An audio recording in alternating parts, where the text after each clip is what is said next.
data-driven.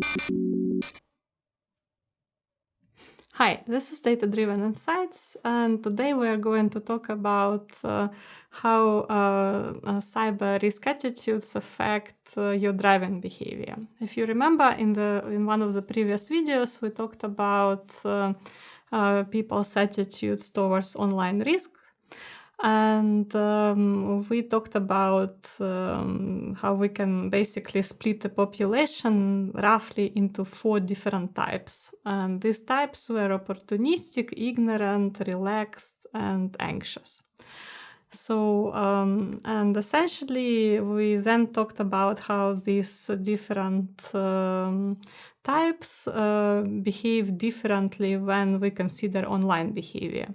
But today we're going to consider different type of behavior, something everybody does in the real world. Well, not everybody, those people with driver's licenses. But if you do have a driver's license, then believe it or not, but your online risk-taking behavior actually affects the way you perceive the security of your car. So what is the link between the two, right? Let's look at this problem a little bit more closely. So if you remember last time I told you about the 4 different behavioral types. As far as I remember, I didn't show you any illustrations, but this is essentially the outlook on United States of America and United Kingdom. And this is how the representative sample of population, so roughly speaking, the population of United States and United Kingdom is split between these 4 types. Just to remind you, how do we do this? What we call behavioral segmentation is we look at risk-taking and risk perception according to 30 different potentially risky activities online, such as, letting the browser save your passwords. This could be risky or not risky according to your personal attitude. And essentially, risk-taking, this is something that we see on the vertical axis, measures to what extent you are likely to engage in a certain type of behavior, and risk perception, that is measured on this horizontal axis, measures how risky you think something is. So if you think that, for example, the risk of losing your personal data is relative by allowing the browser, remember your password is relatively high, but you're not likely to do it, then you will probably be in this anxious type here, right? So essentially we do these measurements and we map the population, and we have this 4 types. So the 4 types are, people who think that risks are high and they're unlikely to engage in risky behavior. So these are anxious types, so these green types here and here. Then we also have people who believe that risks are low and they do a lot of stupid things online. They engage in a lot of dangerous or risky behavior. For example, they would let the browser remember their credit card information in a public place, on a public computer. So these are these relaxed types over here. Then we have ignorant types. So ignorant type are people who believe that risks are low and they do not tend to engage with online activities. So these are people who are essentially here and here.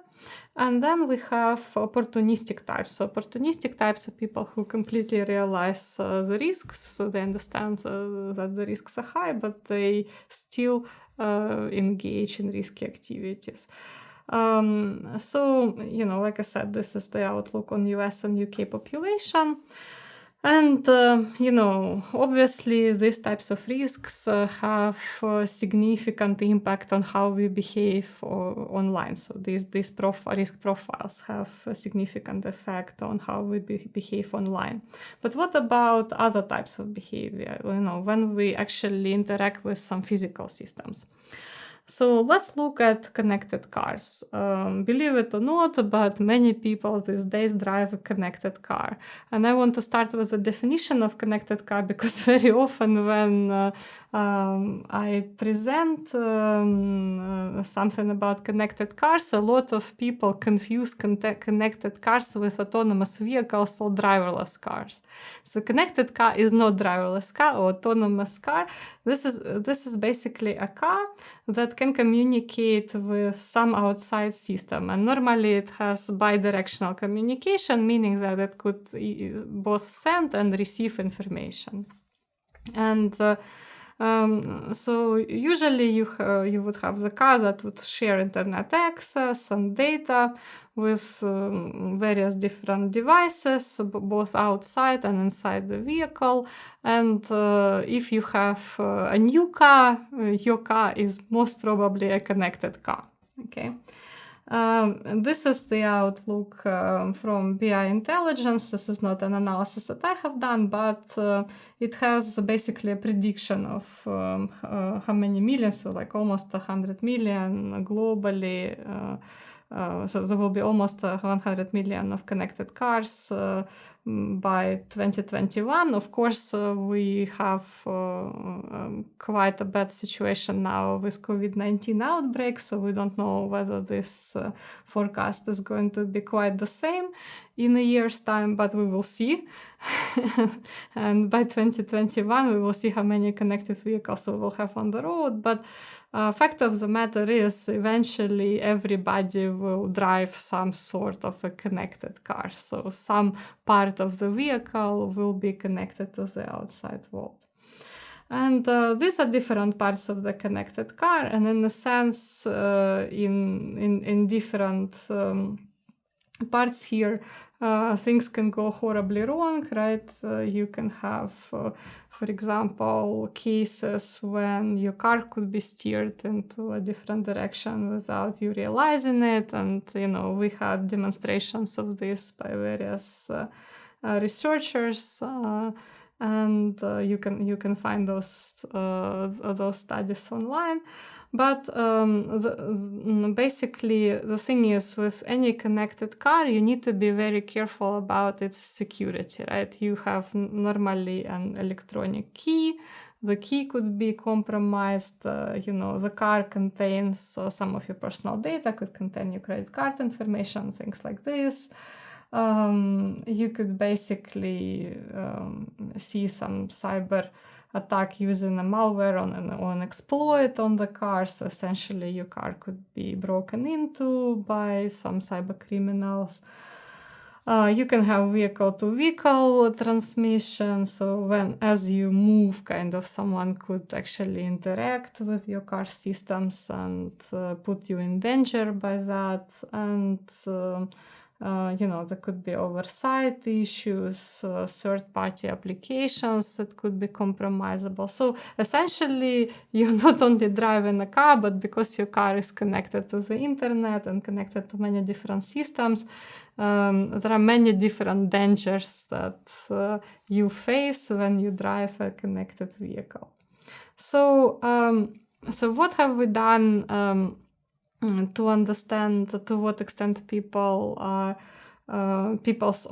preferences for risk preferences online are connected to their driving behavior and the way they perceive security of their cars. So we had a sample of 132 drivers. This is still a pilot study, but we already have some interesting results. And basically, when we looked at the security of the cars, the majority of the drivers in the sample actually underestimate connected car-related risks. Right, I forgot to say that we looked at UK population in this case, so these people are representative of the UK population, but it's a relatively small sample of 132 people. But the fact is that they all underestimate risks. So when we ask them about specific risks, people don't know half of the risks that they could face. but they do it kind of differently. So opportunistic, so in terms of composition of the sample, about 15% of the sample were opportunistic people, so they believed that online risks are high and they engaged in them. Ignorant people were 25% of the sample, so they believed that risks are low and they did not engage in online risky activities. Anxious people were 40%. So if you remember the graph I showed you about UK population, you remember that anxious is the most dominant group in the UK. So that's exactly what we saw in this sample. So there were 40% of people who were anxious, so they thought that the risks are high and they did not engage in online activities, and 20% of people were relaxed, so they believed that risks were low and they did not engage in risky activities online. So these activities are not car-related. Remember, these are just activities online, using that we measured using a general test of online risks. And on average, we found that 15% of drivers, and it's kind of equally distributed across the groups, they didn't even realize that they were driving a connected car. So we had sometimes very funny conversations with our participants when we were trying to explain to them, you do drive a connected car, and they were saying, no, I don't, because it's not a driverless car, it's not an autonomous vehicle. So they had some of them didn't even realize that their car was a connected car. And we found that their behavior in terms of car security was very much correlated with these risk profiles: opportunistic, ignorant, anxious, and relaxed, in the following sense. So basically, when we asked them about car-related risks, the way they ranked these risks heavily dependent on their online risk profile.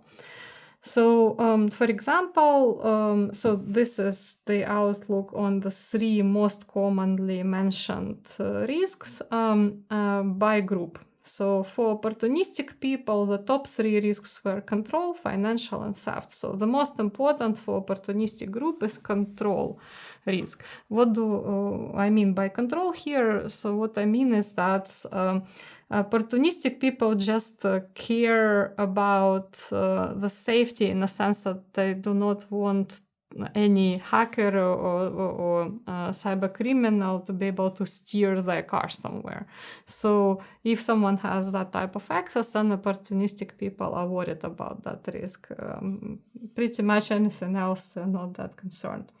Well, ignorant people, they pretty much ignore